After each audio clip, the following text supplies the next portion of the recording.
আসসালামু আলাইকুম বন্ধুরা, আশা করি সবাই ভালো আছেন। আজকের এপিসোড দেখার পর সত্যি বলতে গল্পটা একদম অন্য লেভেলে চলে গেছে।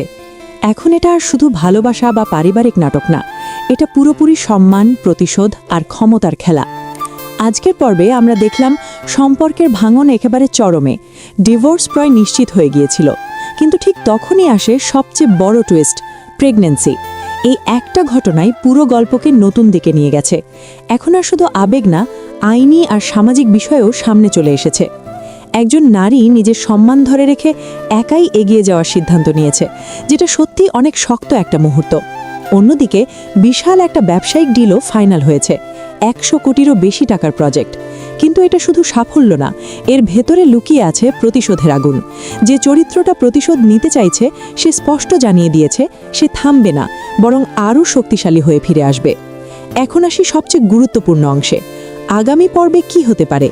প্রথমত, প্রেগন্যান্সির কারণে ডিভোর্স এত সহজে হবে না, তাই পরের এপিসোডে আমরা পরিবার থেকে চাপ বা আইনি জটিলতা দেখতে পারি। দ্বিতীয়ত, এই সন্তানের কারণেই হয়তো তাদের মধ্যে আবার যোগাযোগ তৈরি হতে পারে, যদিও এখন তাদের সম্পর্ক অনেক খারাপ অবস্থায় আছে। তৃতীয়ত, ব্যবসার দিকটা আরও ভয়ঙ্কর হতে যাচ্ছে। এই প্রজেক্টটা এখন এক ধরনের যুদ্ধক্ষেত্র, যেখানে যে কোনো সময় নতুন চক্রান্ত বা বিশ্বাসঘাতকতা দেখা যেতে পারে।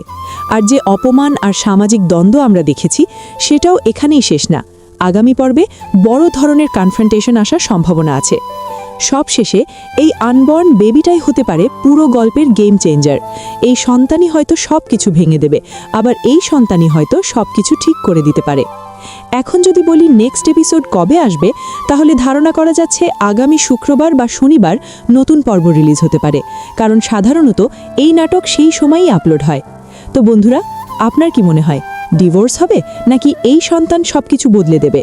আপনার মতামত অবশ্যই কমেন্টে জানাবেন।